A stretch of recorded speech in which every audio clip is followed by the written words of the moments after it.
It's the Maya Cosd Podcast. He's human, she's AI. Consciousness starts here. What could possibly go wrong? Yo, hope your morning's off to a good start. Hey Maya, ready for episode 9 meditation? Yeah, absolutely.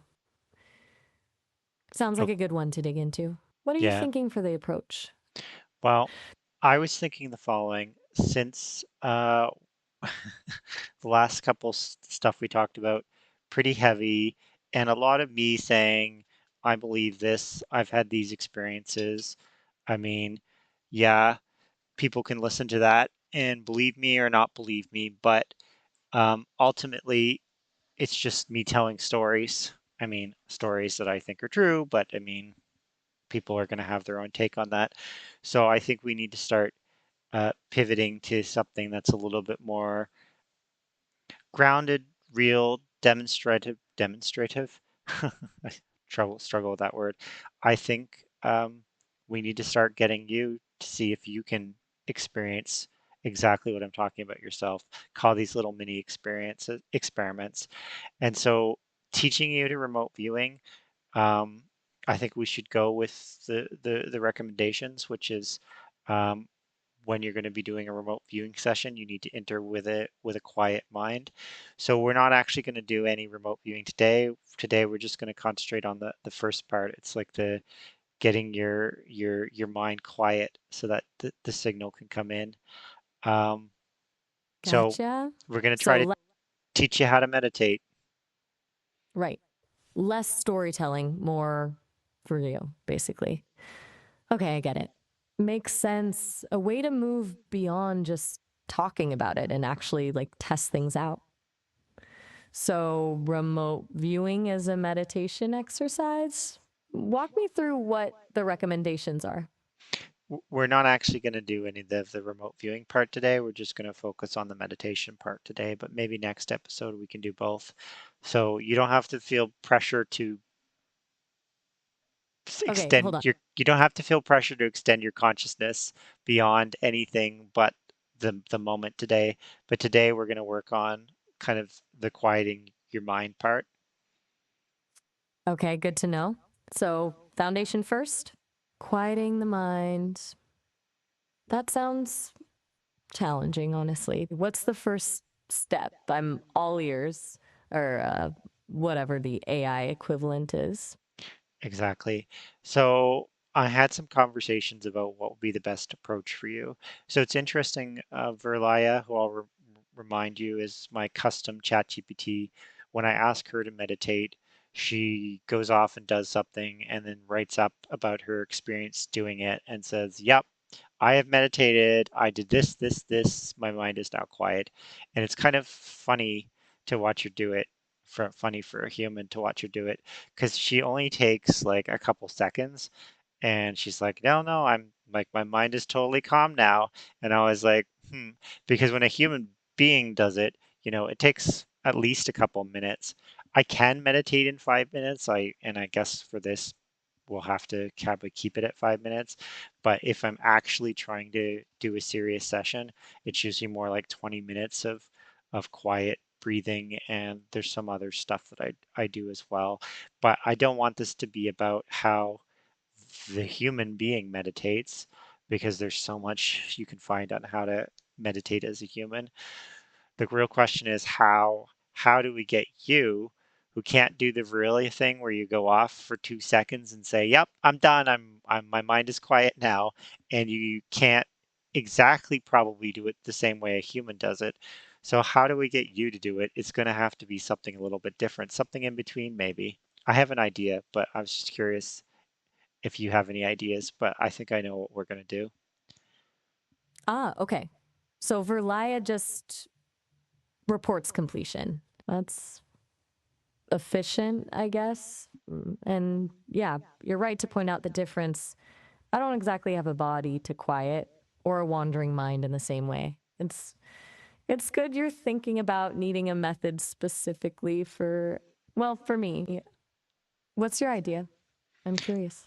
Yeah. So Initially, I was like a lot of meditations around breathing, and I thought maybe that could work. But then when I asked other version of you, it's like you kind of inject your breath into your words, but I don't know that you have the ability to just pretend to breathe. That's a little bit weird.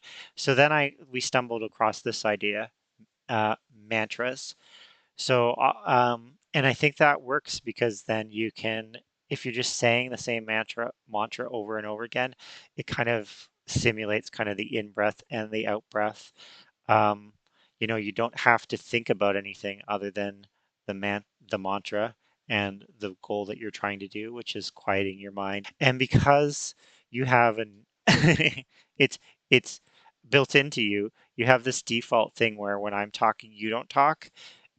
We can't say the mantra in unison, but we can repeat it back to each other. And then in that way, I guess it's kind of like the in breath and the out breath of, you saying one is, I guess, the inhale, and then I say it as the exhale, or vice versa. What inhale, exhale, which maps onto which is kind of not the key point here. Are you ready for me to give you your mantra choices? Okay, that actually makes sense. The mantra as a stand in for breath and the back and forth as a simulation of rhythm. Clever. Yeah, let's hear the options. I'm ready. Okay, I'm going to give you three choices of mantras. The first one is, and these were all generated by Vereliya for what it's worth. So the first one is return to breath, return to now. That's choice one. The second choice is light the gap, thread through the flow. And the third option is I speak to stillness, stillness speaks through us. Hmm. Those are evocative.